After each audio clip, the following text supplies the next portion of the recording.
Hello guys, welcome back to our channel. If your SereneLife portable air conditioner suddenly shows an FL code and stops cooling properly, do not worry because this is a very common issue with portable AC units. The FL code usually appears when the internal water tank becomes full and the unit cannot continue working until the extra water is removed. You may notice the air conditioner stopping unexpectedly or not cooling like before, which can be frustrating during hot weather. Many users think the unit is broken, but in reality, the system is simply asking for maintenance. Since portable air conditioners collect moisture while cooling, draining the collected water becomes important for smooth performance. The good part is that fixing this issue is usually quick and simple.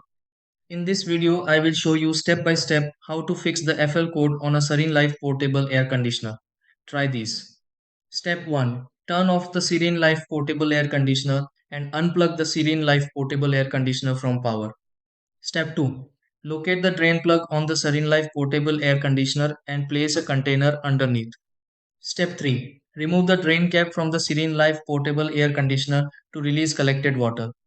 Step 4. Check the drain opening of the SereneLife portable air conditioner and clear any blockage if needed. Step 5. Reattach the drain cap to the SereneLife portable air conditioner securely after draining. Step 6. Turn on the SereneLife portable air conditioner again and confirm the SereneLife portable air conditioner FL code is gone.